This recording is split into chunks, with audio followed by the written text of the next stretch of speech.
오늘은 요한계시록 21장 1절에서 7절 말씀입니다.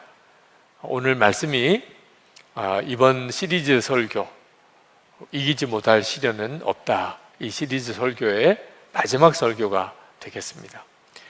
제가 봉독합니다. 또 내가 새 하늘과 새 땅을 보니 처음 하늘과 처음 땅이 없어졌고 바다도 다시 있지 않더라.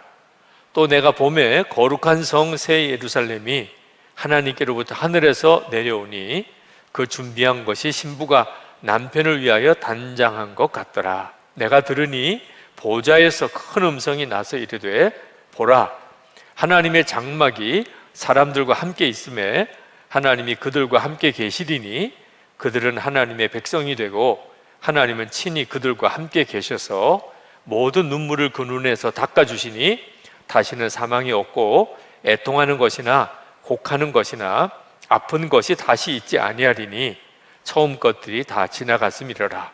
보좌에 앉으신 이가 이르시되 보라, 내가 만물을 새롭게 하노라 하시고 또 이르시되 이 말은 신실하고 참되니 기록하라 하시고 또 내게 말씀하시되 이루었도다. 나는 알파와 오메가요 처음과 마지막이라. 내가 생명수 샘물을 목마른 자에게 값없이 주리니 이기는 자는 이것들을 상속으로 받으리라. 나는 그의 하나님이 되고 그는 내 아들이 되리라. 아멘. 자, 코로나19 재확산되어지는 사태가 심상치가 않습니다. 아마 상당한 기간 동안 우리가 어려움을 겪게 될 거라고 그렇게 예상이 됩니다. 또 이런 일이 계속 반복되어질 거라고들 말합니다. 그래서 우리 마음이 참 무겁고 좀 답답하고 그리고 앞으로 되어질 일에 대한 마음의 두려움도 있습니다. 우리가 단단히 마음의 각오를 좀 해야 할 것 같이 여겨집니다. 쉽게 끝날 문제가 아닐 것 같습니다. 그러나 여러분, 반드시 이 어려운 고비는 넘어가게 될 겁니다. 그동안에 그렇게 긴 세월을 살았다고 하기는 어렵지만 수많은 어려운 일들을 겪으면서 그때마다 끝나지 않을 것 같은 고난이었고, 그리고 이전에 겪어보지보단 그런 큰 시련이라고 생각되었던 일들도 지나고 나면 특별한 은혜가 거기에 있었고 그것 때문에 영적인 유익이 대단히 컸었음을 늘 간증하게 됩니다. 그래서 저는 이 2020년이 저에게도 여러분 모두에게도 우리 교회에도 한국 교회에도 우리 나라에도 아주 어려운 해이지만 영적으로는 대단히 은혜로운 해, 참 놀라운 하나님의 은혜의 역사가 있는 해라고 그렇게 기억될 거라고 확신합니다. 저는 지난 6월부터 오늘까지가 3개월이 되네요. 이기지 못할 시련은 없다. 하나님이 기도 중에 갑자기 그런 마음을 주셔서 그 시리즈 설교를 했습니다. 우리에게 여러 가지 시험과 시련이 닥쳐오겠지만 반드시 하나님은 이기게 해주신다. 그래서 금요일마다 함께 그 말씀을 붙잡고 기도하고 붙잡고 기도해 왔습니다. 오늘로서 그 시리즈 설교는 마치게 되겠지만 오늘 하나님이 우리에게 결론과도 같은 메시지를 같이 나누게 하신다고 저는 생각합니다. 여러분, 지금의 이 어려움도 반드시 이기게 됩니다. 또 이겨야만 합니다. 하나님의 은혜 안에서는 이기질 못할 시련은 없습니다. 감당하지 못할 시험은 주시지 않는다고 했고 또 어떤 시험을 당할 때 반드시 피할 길을 열어주신다고 했습니다. 우리가 그 사실을 정말 붙잡으십시다. 그리고 정확히 기도합시다. 그리고 지나고 난 다음에 우리가 그때 그런 믿음을 분명히 가졌더니 정말 하나님이 그렇게 하셨습니다. 그런 간증을 우리가 다 할 수 있게 되기를 바랍니다. 요즘 되어지는 일들 여러분의 예수 동행 일기에 자세히 쓰시기 바랍니다.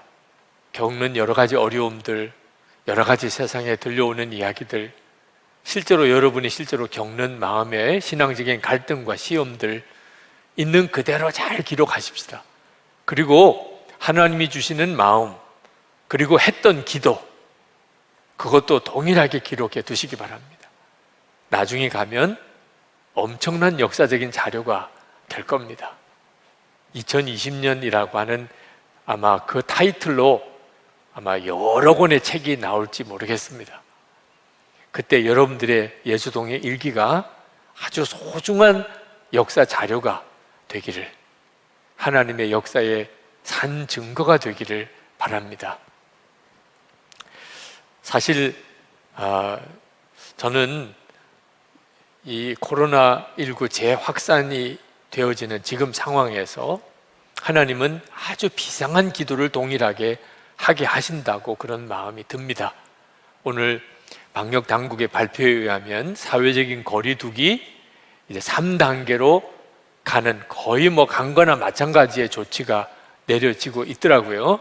2.5단계라고 그렇게 말을 하기는 했습니다만, 이제는 거의 모든 이동을 제한하는, 모든 회집을 다 제한하는, 심지어 가게, 식당과 카페까지도 거의 영업을 제한하는 이런 극단적인 조치가 내려지는 상황에 있습니다.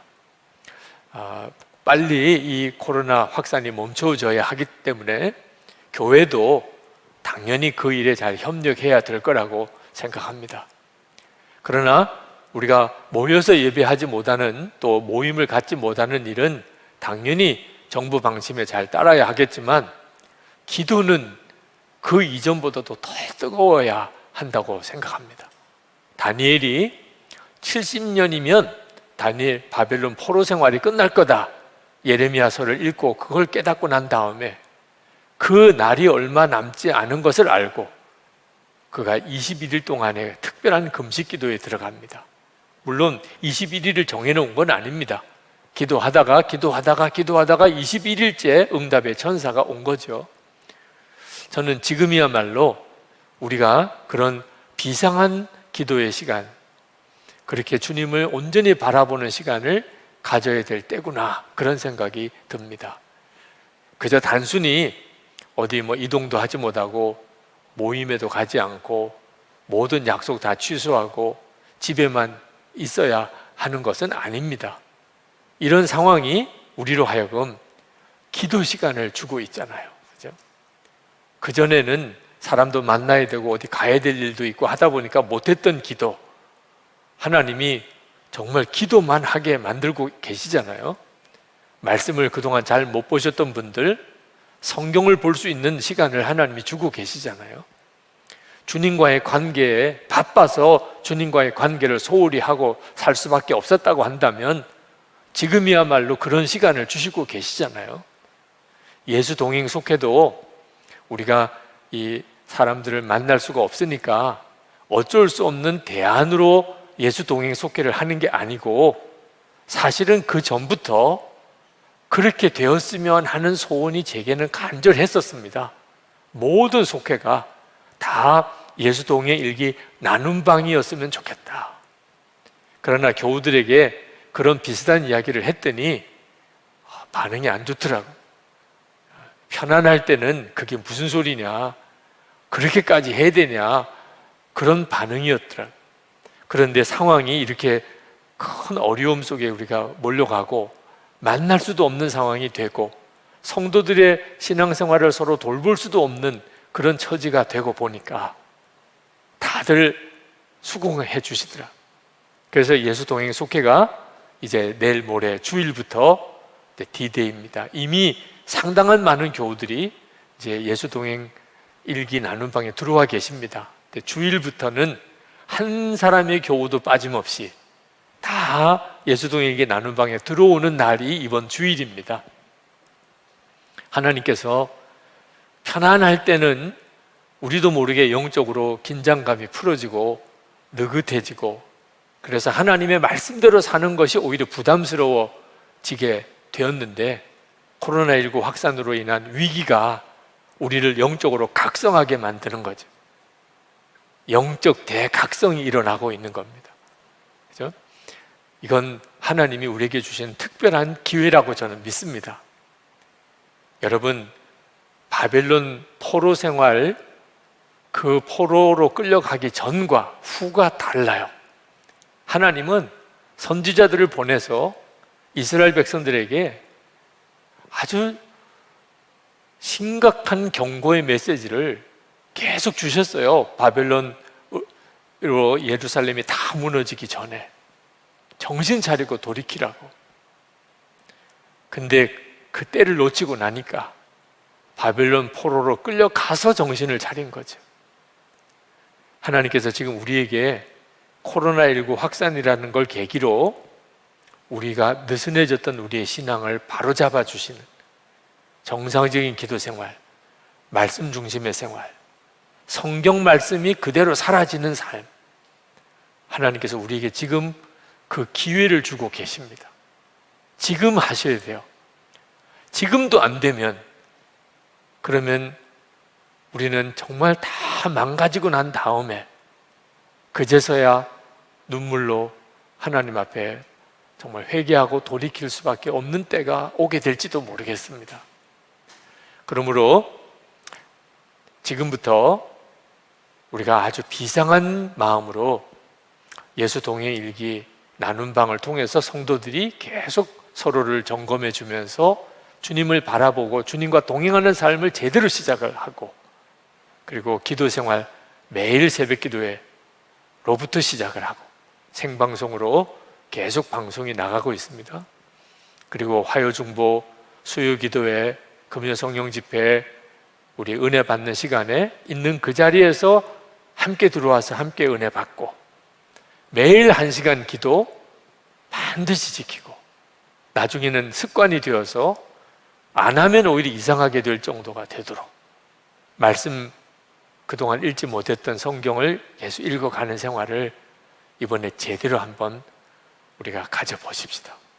하나님 앞에 우리의 마음을 정말 활짝 열고 하나님 말씀해 주십시오. 우리가 어떻게 해야 되는지를 알게 하십시오. 그러면 반드시 2020년 이 해는 한국 교회사에, 그리고 우리 개인의 삶에 있어서 하나님이 우리를 다시 살리신 해, 영적으로 우리를 다시 일으키신 해, 우리의 삶 전체를 방향 전환하게 해주신 해로 그렇게 기억되게 될 것입니다. 두려워만 하지 마시기 바랍니다. 힘들다, 어렵다고만 하지 마시기 바랍니다. 저는 이번에 하나님께서 이 시리즈 설교를 하면서 이기는 자라고 하는 아주 귀중한 말씀을 주셨습니다. 사실 성경을 보면은 구원받은 성도는 또 하나의 별명을 가지고 있는데 이기는 자입니다. 그러니까 이기는 자여야 구원받은 자고, 구원받은 성도는 반드시 이기는 자입니다. 요한계시록 2장 7절에 보면 이기는 그에게는 내가 하나님의 낙원에 있는 생명나무 열매를 주어 먹게 하리라. 그러니까 구원받은 자는, 하나님의 낙원에 들어갈 자는 이기는 자가 그렇게 된다는 겁니다. 이 말씀은 그 뒤에 요한계시록 2장 11절에 17절에 26절에 요한계시록 3장 5절에 요한계시록 3장 12절에 또 요한계시록 3장 21절에 소아시아에 있는 7교회에 주시는 말씀 맨 끝에 반드시 이기는 자는 하나님께서 구원의 열매를, 구원의 자리에 들어가게 하시는 것을 조금씩 다른 표현을 써가시면서 하셨어요. 그리고 요한계시록은 맨 마지막 부분에 새 하늘과 새 땅이 이 땅에 임할 때, 이 땅에 하나님의 나라가 완전히 이루어지는 그날, 그날에 대한 환상을 요한에게 보여주시면서 이 말씀을 다시 한번 하고 계십니다. 사도 요한이 하늘에서 새 하늘과 새 땅이 내려오는 것을 봅니다. 새 예루살렘 성을 보아요. 하나님의 나라인 거죠. 이 땅에 임하는 하나님의 나라를 보게 됩니다. 그때 요한이 본 그 새 예루살렘 성은 모든 것이 다 보석으로 만들어졌어요. 그 말은 그처럼 아름답다, 황홀하다, 뭐라고 말로 표현할 수 없는 영광스러운 곳이었다, 그런 의미입니다. 보석이 뭐 귀하다는 뜻이 아니에요. 천국은 어느 곳인가 상징적으로 표현하기를 길바닥이 그냥 황금이다, 다시 말하면 이 도로 포장재가 금이다. 그 정도로 화려하고 영광스러운 곳이다. 그런 의미가 있죠. 왜 이렇게 표현했는가 하면 그 요한 사도 시대의 교회라고 하는 곳은 세상에서 가장 보잘것없는 집단이었습니다. 그때 당시에 로마 제국에 비하면, 그때 당시에 우상 신전에 비교하면, 그때 당시에 부자들의 삶에 비교하면 성도들의 모임, 그들이 모이는 교회 아주 초라했어요. 그래서 세상에서 성공하고 싶고 잘 나가고 싶고 무언가 좀 부유하게 살고 싶은 사람은 교회 공동체에 오고 싶지가 않았어요. 거기는 너무 초라하니까, 너무 불쌍한 사람들만 모이는 곳 같으니까, 너무 천대받고 차별받고 핍박당하는 곳이니까. 그래서 인기가 없는 곳이었어요, 교회는. 그런데 그 교회의 진짜 모습을 보여주신 거예요. 실제 교회는 어떤 곳인가를 알게 하신 거라니까. 지금도 교회는 이런저런 이야기를 많이 듣는 곳이 되어졌어요. 참 안타깝고 속이 상합니다. 교회에 대해서 막 함부로 이야기들을 합니다. 모멸감이 느껴질 정도이기도 합니다. 실제로 우리 교회의 책임도 크다고 저는 생각합니다. 그렇지만 여러분, 진짜 교회의 영광을 절대로 놓치면 안 됩니다. 새 예루살렘의 그 영광이 성경 속에 드러나 있습니다. 이걸 붙잡은 사람은 어떤 어려운 모멸감 속에서도 교회 공동체를 떠나지 않습니다. 근데 그게 보이지 않는 사람은 그러면 다 교회를 떠나게 될 것입니다. 오늘 우리에게 하나님께서 왜 이기는 자가 되어야 하는가? 때때로는 핍박이 오고 또는 유혹이 오고 말할 수 없는 시험이 닥치고 하나님은 안 계신가 봐. 그럴 일들이 우리 속에 수도 없이 일어나게 됩니다. 그래서 이기는 자가 필요한 것입니다. 그런 핍박도 유혹도 시험도 이기는 자여야 그가 구원받은 자라는 것입니다. 문제는 우리가 어떻게 이기는 자가 될 수 있겠는가 하는 것입니다. 실제로 우리는 신앙생활 하면서 나는 도무지 시험도 유혹도 마음의 갈등도 의심도 이기기가 어렵구나 하는 우리 자신에 대한 어떤 좌절에 빠질 때가 많습니다. 여러분들이 아마 틀림없이 여러분 자신의 어떤 습관적인 죄와 싸워본 적이 있을 겁니다. 은밀한 죄와 여러분들도 굉장히 그동안에 내적인 싸움을 많이 해봤을 겁니다. 결과가 어떻습니까? 나는 정말 실패자입니다. 사람들이 이렇게 보는 나와 실제로 나는 너무나 많이 다릅니다. 그래서 누군가가 내 실상을 알게 되도록 가까이 다가오는 것이 겁이 나죠. 그만큼 우리 자신은 이기는 자이기보다는 늘 지는 자라는 생각을 하게 될 때가 많습니다. 나는 핍박을 이길 수 있을까? 우리 마음에 두려움이 생깁니다. 아주 조그만 어려움에도 쉽게 무너지는 게 우리 자신이잖아요. 성경은 그런 가운데 계속해서 우리에게 이기는 자여야 구원받은 자라고 말씀을 하고 있으니 이것은 참 우리에게 큰 숙제가 될 수밖에 없는 문제입니다. 과연 나는 예수를 믿기는 했는데 이기는 자인가? 나 자신이 그렇게 고백할 수 있을까? 주변에 있는 사람들이 나를 그렇게 볼 수 있을까?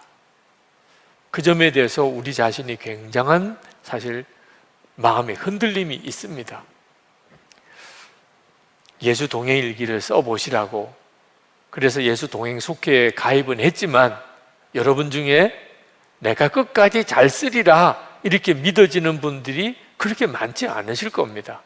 1시간 기도 운동하지만 실제로 여러분들 다 시도도 해보셨을 겁니다. 그러나 내가 1시간 기도를 꾸준히 할 수 있을까? 마음에 자신이 없는 분들도 있으실 겁니다. 내가 진짜 사랑하며 살 수 있을까? 내가 끝까지 손해를 보고도 정직할 수 있을까? 내가 늘 정말 주님을 바라보는 믿음을 끝까지 지키고 살 수 있을까? 나는 정말 유혹을 이기고 핍박을 이기고 시련을 이기고 그렇게 이기는 자가 될 수 있을까? 그런 점에 대해서 자신이 없는 분들도 있으실 겁니다. 근데 꼭 기억해야 합니다. 그래서 포기하면 안 됩니다. 구원에는 반드시 이김이 같이 따라와야 됩니다. 이기는 자가 아닌데 구원받은 자일 수가 없습니다. 한 가지 우리가 꼭 붙잡아야 할 것이 있는데, 내 힘으로 이기려고 하는 것이면 우리는 결코 이기는 자일 수가 없다는 겁니다. 노력해서 이기는 것, 잘해보려고 해서 극복이 되어지는 것, 그건 불가능한 일입니다. 여러분도 다 경험해 보신 그대로입니다. 안 되잖아요, 그죠? 안 됐잖아요. 앞으로도 안 될 겁니다. 우리 본성은 안 바뀝니다. 이 세상에 성자는 없습니다.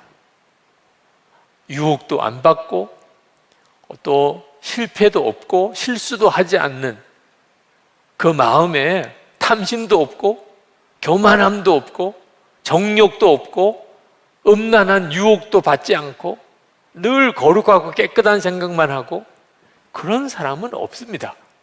우리가 신앙생활을 30년 하면 50년 하면 그렇게 되나? 절대 그렇지 않습니다. 실제로 사람을 겪어보면 나이가 들면 더 추해지는 사람이 대부분입니다. 이 점을 여러분이 분명히 명심해야 합니다. 성경은 우리에게 구원받은 자는 반드시 이기는 자라고 말씀하시는데, 그래서 우리 보고 이기는 자가 되어라, 이기는 자가 되려고 노력해라, 그렇게 말씀하지 않는다는 겁니다. 그러면 복음이 아니죠. 무거운 짐이 되어버리는 거죠. 성경은 참 놀라운 말씀을 우리에게 하고 계십니다. 이김을 하나님이 주신다는 거예요. 이김을 주신다는 거예요. 우리가 구원을 은혜로 받았듯이 이기는 것도 은혜로 받는다는 거예요. 요한일서 5장 18절에 하나님께로부터 난 자는 다 범죄하지 아니하는 줄을 우리가 아노라. 하나님께로부터 나신 자가 그를 지키심에 악한 자가 그를 만지지도 못하느니라. 우리가 어떻게 악한 자의 유혹에서 이길 수 있나요? 하나님께로 나신 자가 나를 지키셔서 악한 자가 만지지 못하게 하심으로 내가 이기는 거라는, 내가 악한 자와 싸워서 이기는 게 아니라, 죄와 싸워서 이기는 게 아니라는, 주님이 나를 지켜주셔서 악한 자가 나를 만지지 못함으로 우리는 범죄하지 않게 된다는. 고린도전서 15장 57절에 우리 주 예수 그리스도로 말미암아 우리에게 이김을 주시는 하나님께 감사하노니. 할렐루야! 이게 복음인 것입니다. 구원은 은혜로 받고, 그리고 죄와 싸워 이기고 핍박과 싸워 이기고 세상과 싸워 이기는 것은 우리 자신이 해야 되는 것, 그렇지가 않습니다. 이김도 은혜로 주시는 것, 이 사실을 정말 분명히 믿고 실제로 경험해야 합니다. 어떻게 그게 가능한 일이죠? 그래서 십자가의 복음이 나는 죽고 예수로 사는 것입니다. 갈라디아서 2장 20절에 내가 그리스도와 함께 십자가에 못 박혔나니 그런즉 이제는 내가 사는 것 아니요 내 안에 그리스도께서 사시는 것이라. 이것이 복음인 것이에요. 이김은 내가 싸워서 이기는 게 아닙니다. 이제는 내가 산 것이 아니요 내 안에 그리스도께서 사시는 것이라. 그러니까 주님이 이기시는 것이 내가 이기는 것이 된다는 거예요. 그러니까 이 십자가의 복음이 분명하지 않은 사람은 실제로 하나님이 은혜로 주시는 이김을 누릴 수가 없습니다. 그러니까 신앙생활 하면서 계속 갈등과 고민이 되는 거죠. 성경은 이기게 해주신다 그랬는데 나는 이겨지지 않는 거예요. 이겨보려고 애를 쓰면 애를 쓸수록 더 좌절이 오는 거예요. 그러니까 나중에는 그냥 바로 살아보려는 것 자체를 포기해버리는 거예요. 그냥 하나님이 마지막에 죄 짓고 살다가도 예수님만 믿었으니 구원해 주실 거야. 완전히 구원파 교리에 그냥 미혹받는 거예요. 아, 이게 진짜 복음인가 보다. 아무렇게나 살아도, 죄 짓고 살아도 이제 예수 믿었으니 그 예수님만 하나 분명히 믿으면 모든 죄 사해 주셨대더라. 그거 하나만 분명히 믿으면 마지막에는 구원받아. 그거 하나만 분명히 믿어. 그리고 그냥 사는 거야. 이건 이단인 겁니다. 이단. 구원에는 반드시 이김이 같이 오는 거예요. 그래야 진짜 믿음인 거예요. 어떻게 그렇게 될 수 있냐고 묻는 사람들은 십자가의 복음이 정확하지가 않은 거예요. 예수 그리스도와 함께 내가 죽고 이제는 그리스도께서 사시는 것이라. 이 사실이 진짜 믿어지면 이김도 은혜로 주어지는 것을 분명하게 알게 됩니다. 여러분, 절대로 이 진리를 아는 것만 가지고서 실제로 누려지는 거 아니라는 거. 나는 죽고 예수로 사는 십자가의 복음을 들은 적이 있다고 실제로 그렇게 사라지는 거 아니라는 거 명심해야 됩니다. 여러분 중에는 아마 나는 죽고 예수로 사는 십자가의 복음을 수도 없이 들으셨을 거예요. 그런데 실제로 그렇게 사는 사람은 극히 드뭅니다. 그게 답답한 거죠. 아직까지도 진짜 믿지를 않습니다. 그래서 나는 안 죽었나 봐요. 이런 말이 툭툭 튀어나오는 거예요. 어떻게 그렇게 믿어야 됩니까? 나는 죽고 예수로 살자고 그러면 금방 나오는 반응이 어떻게 그렇게 믿으라는 겁니까? 그렇게 믿는 사람이 누가 있겠습니까? 죽는다는 것을 그렇게 힘들어하는 거예요. 이게 은혜의 역사인데도. 그러니까 말씀 그대로 사라지지가 않는 게 어쩔 수 없는 현실인 거예요. 여러분, 우리에게 구원도 주시고 이김도 주시려고 십자가에 달려 죽으신 예수님께서 그렇게 사는 우리를 보시고 얼마나 답답하시겠습니까? 여러분, 성경대로 믿는 게 만만치가 않은 일이에요. 성경이 말씀하셨으면 아멘 이렇게 믿어져야 되는데 성경이 말씀하셨는데 아유 어떻게 그렇게 믿을 수가 있어? 아유 그렇게 믿는 사람이 누가 있어? 아유 어떻게 넌 너무 힘들어. 죽는 게 너무 힘들어요. 이건 정말 안타까운 일이죠. 그런데 그게 실제로 지금 대부분의 성도들의 영적인 상태입니다. 그래서 우리의 삶에 이김이 없는 거예요.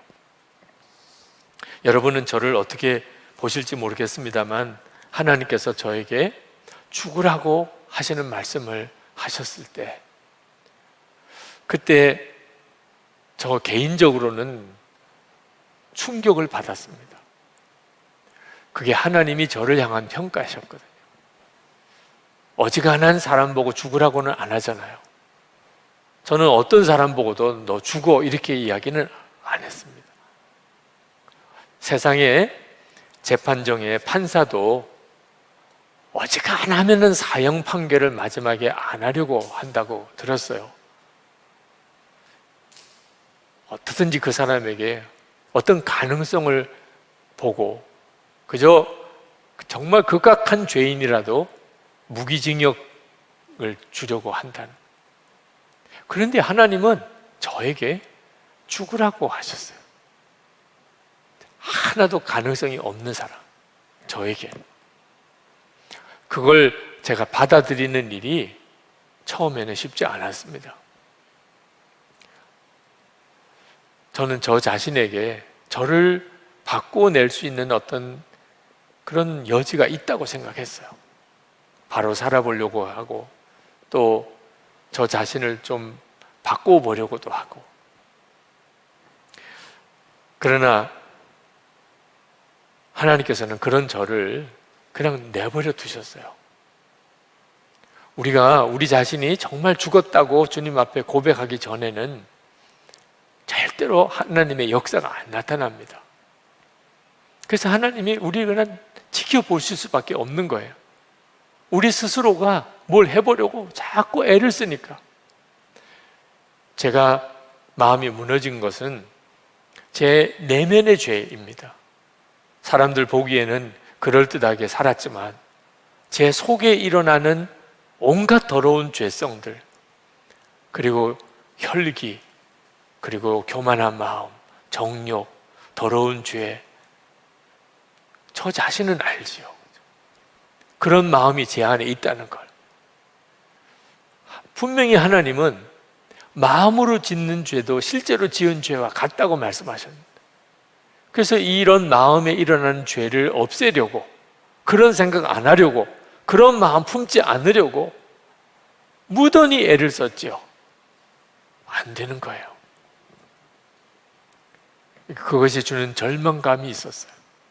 또 하나가 제 안에 일어나는 분노입니다. 제가 성격 유형상 내재적인 분노가 많은 유형이라고 하는 것을 나중에서야 제가 알게도 됐지만, 하여튼 제 마음속에 끊임없이 화가 나고 이런 분노가 일어나요.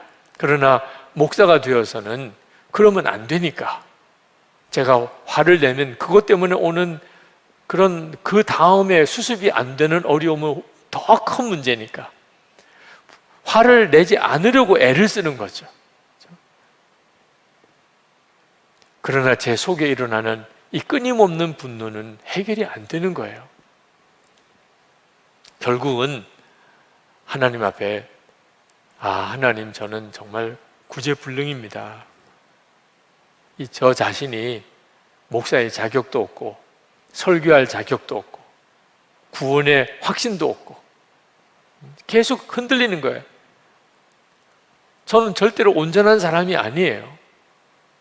구원받은 그리스도인인 것 같은데 제게는 어떤 승리의 열매가 없는 거예요. 제가 교회 부흥을 위해서 기도하다가 참 이해가 안 되는 문제에 부딪혔습니다.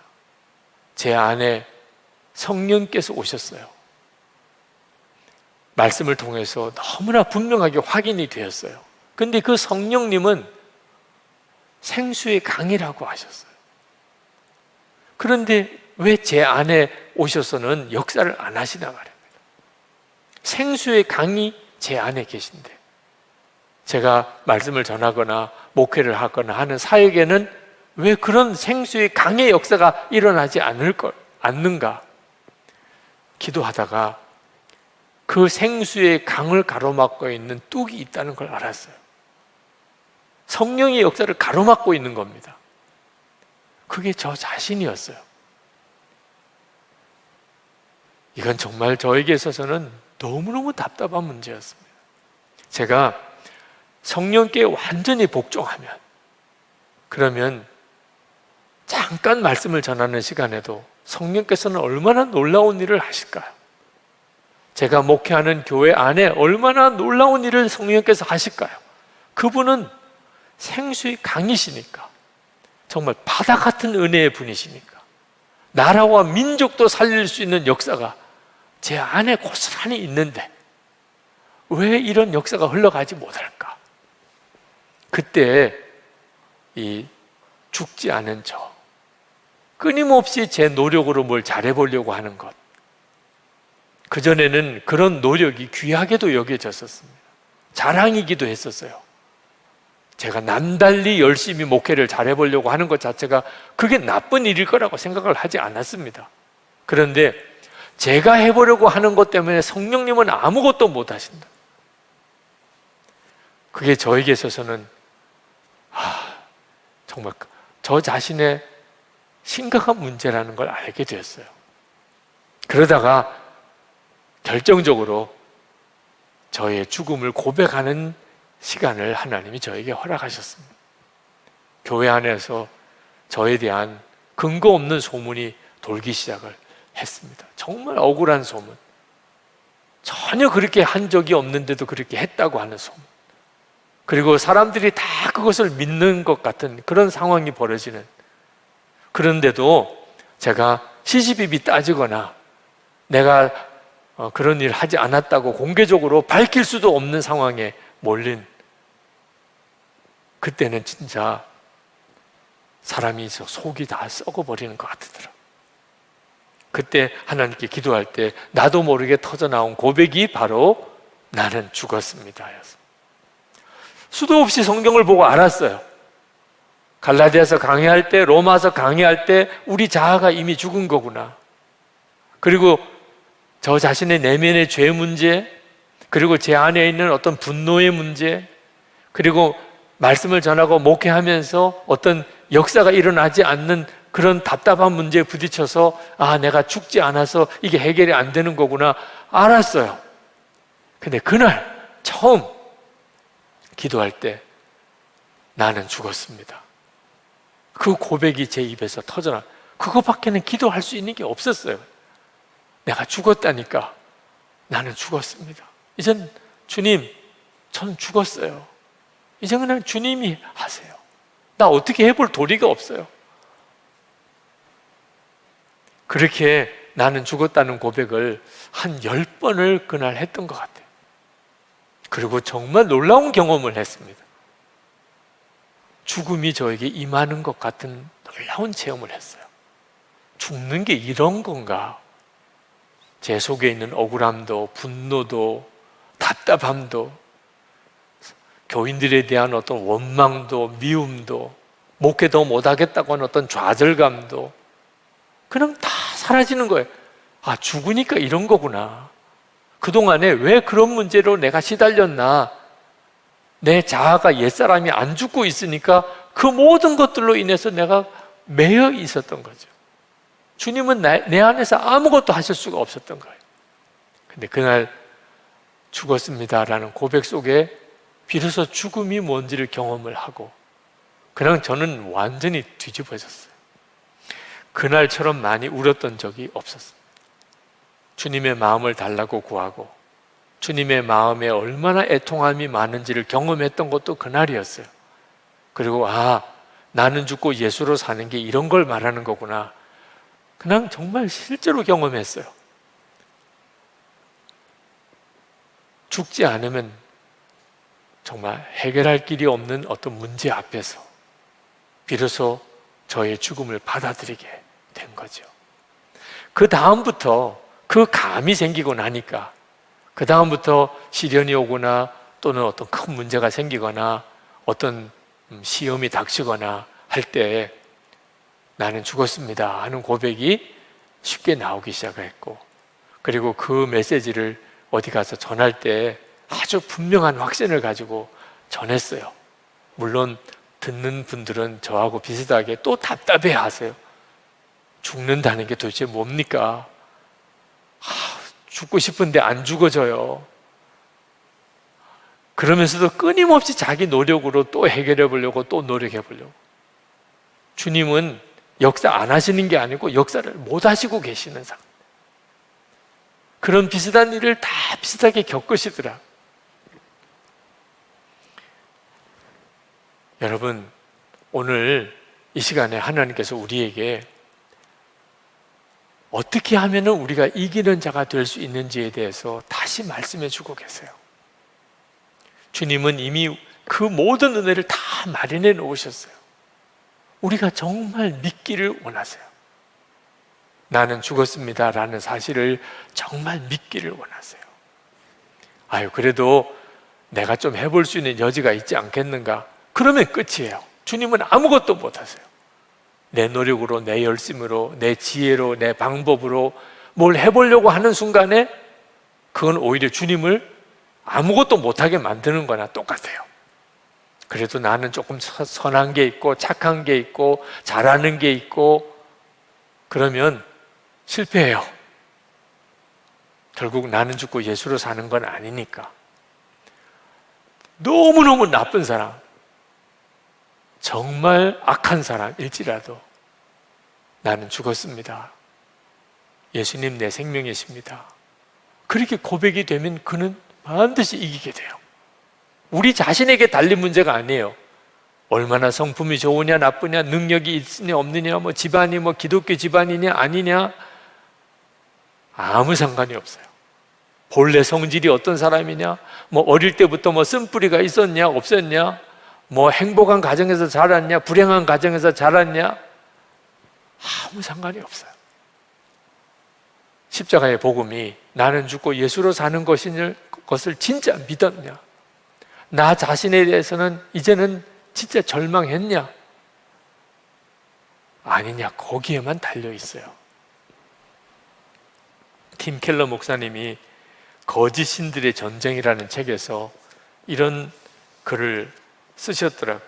하나님이 우리를 죽이려고 하는 것 같은 때가 있다. 하나님이 나를 죽이려고 하세요. 그런데 지나놓고 보면 우리 삶에 깃든 파괴적인 우상들을 제거했다는 것이 나중에야 드러난다. 하나님이 우리를 죽이려고 하시는 것. 아, 하나님 나 죽이려고 이제 작정하셨구나. 근데 그게 아니고 내 속에 파괴적인 우상이 있어요. 그걸 제거하시려고. 그게 내 느낌으로는 꼭 나를 죽이려고 하는 것처럼 보여요. 이것이 바로 주님이 왜 우리에게 죽으라고 하시는지에 대한 아마 정확한 이해일 수도 있어요. 우리 속에 진짜 나를 파괴하는 것이 있는데 그게 나의 예자예요. 1948년 그 네덜란드 암스테르담에서 세계교회협의회가 열렸을 때 그 개회 예배 이야기 잘 아시죠? 개회 예배 때 장례식이 열렸습니다. 그래서 참석했던 세계 각 교회 대표들이 아마 어떤 분이 세상을 떠나셨나 보다. 그래서 이렇게 개회 예배 때 장례식을 하는 모양이다. 누굴까? 뭐 그런 생각을 하고 다들 나와서 이제 조문을 하는데 그 서양에는 그 장례식 때 그 세상 떠난 사람을 분장을 잘 해서 그 얼굴을 드러내고 관에 들어가 있는 것을 이렇게 보면서 이제 조문하는 그런 방식을 취하잖아요. 그래서 다 한 사람씩 나와서 그 관에 있는 사람을 이렇게 봅니다. 그리고는 다들 심각한 얼굴로 지나가요. 도대체 누가 죽었길래 그럴까? 그리고 자기 차례가 와서 그 관을 이렇게 들여다보면 그 관 속에 큰 거울이 하나 있었다. 그 들여다보면 자기가 보이는 거예요. 내가 그 관 속에 이렇게 있는 것처럼. 아, 내가 죽은 거구나. 그게 십자가의 정확한 복음이에요. 우리가 예수 믿을 때 우리는 예수님과 함께 이미 죽은 거거든. 그 사실을 다시 상기시켜주는 예식과도 같은 시간이었어요. 다들 그 개회 예배 때 아, 내가 죽은 사람이구나. 그리고 그때 그 회의 때 참 여러 가지 어려운 현안들이 많았는데 참 놀라웠게도 잘 합의가 되고 협의가 되고 진행이 되었었다고 하는 회의 결과가 있었습니다. 여러분, 이것이 하나님이 우리의 삶의 문제를 풀어내시는 기가 막힌 복음인 것입니다. 놀라운 능력인 것입니다. 어떤 문제가 우리 앞에 있더라도, 어떤 어려움이 닥쳐왔다 하더라도, 어떤 시험이 우리에게 있다 하더라도 이미 하나님은 우리에게 완벽하게 이김을 주셨습니다. 앞으로도 주실 게 아니고 우리가 그것을 믿음으로 누릴 뿐이에요. 한 가지 꼭 마지막으로 기억할 것은 하나님이 이렇게 완벽한 이김을 우리에게 주셔도 우리가 반드시 순종해야 될 일이 하나 있는데 그것이 우리 입술의 고백입니다. 나는 죽었다고 하는 고백이에요. 요한계시록 12장 11절에 우리 형제들이 어린 양의 피와 자기들이 증언하는 말씀으로써 그를 이기었으니 그들은 죽기까지 자기들의 생명을 아끼지 아니하였도다. 여기에 보면 어린 양의 피와 함께 자기들이 증언하는 말씀으로써 그를 이기었다고 그렇게 말합니다. 그러니까 우리에게 예수님의 십자가의 보혈과 반드시 하나가 또 있어야 돼요. 증언하는 증언하는 그 고백이 있어야 하는 겁니다. 실패하는 사람, 이기지 못하는 신앙생활을 하는 사람에게는 독특한 말이 있습니다. 우리는 지금 이것도 최선을 다하는 거예요. 더 이상 할 수 없어요. 그건 너무 지나친 요구예요. 어떻게 그렇게 신앙생활 하면서 세상에서 살아갈 수 있나요? 다 이런 식의 표현을 쓰는 거예요. 그것도 믿음인 것입니다. 결국은 하나님은 우리에게 정말 놀라운 복음, 승리의 복음을 주셨는데 나는 그것을 의심하는 말을 계속하는 겁니다. 여러분 꼭 기억하셔야 돼요. 하나님께서 우리에게 허락하신 이 엄청난 복음이 실제로 우리의 삶에 누려지고 능력이 되려면 우리에게 믿음의 고백이 분명해야 한다는 겁니다. 우리의 삶에 위기가 오고 시험이 오고 할 때 우리가 담대하게 나는 죽었습니다. 예수님이 내 생명이십니다. 이거 하나 분명하게 고백을 못하냐 말이에요. 로마서 10장 10절에 사람이 마음으로 믿어 의에 이르고 입으로 시인하여 구원에 이르느니라. 시험이 올 때, 문제가 생길 때, 답답한 일이 올 때 나는 죽었습니다. 예수님 내 생명이십니다. 이 고백 하나로 결국은 말씀이 내게 실체가 되는 것입니다. 마귀가 우리 인생을 파괴하려고 유혹하거나 위협할 때, 온갖 질병이 내게 닥칠 때, 죄가 일어날 때, 깨어진 관계 때문에 어려울 때, 온갖 중독으로 내가 헤어나오기 어려울 때, 우울증에 사로잡힐 때 별의별 일들이 있겠죠. 그때 우리에게 하나님께서 요구하시는 것은 이미 내가 예수님과 함께 죽고 예수님의 생명으로 사는 자가 되었음을 믿고 그 다음에 입으로 고백하라. 나는 죽었습니다. 예수님이 내 생명이십니다. 그 다음엔 주님이 하십니다. 그 다음에 우리는 보는 거예요. 그냥 주님이 어떻게 하시는지를. 고린도후서 4장 10절, 11절에 우리가 항상 예수의 죽음을 몸에 짊어짐은 그게 나는 죽었습니다 고백하는 겁니다. 예수님의 죽음을 내가 짊어졌어요. 이제 예수님과 함께 나 죽었습니다. 그 다음에 예수의 생명이 또한 우리 몸에 나타나게 하려 함이라. 우리 살아있는 자가 항상 예수를 위하여 죽음에 넘겨짐은 예수의 생명이 또한 우리 죽을 육체에 나타나게 하려 함이라. 예수의 생명이 나타나는 것이 이김인 것입니다. 할렐루야. 실제로 그렇게 살아봅시다. 말씀을 들은 것으로 끝나지 않고 이 말씀이 실제로 내 간증이 되고 삶이 되기를 우리 가정에서, 그죠? 또 우리 교회 공동체 안에서, 우리의 삶의 현장에서, 일터에서 실제로 정말 이것을 살아내야 하잖아요. 그래야 예수 믿은 진짜 복이 있는 거잖아요.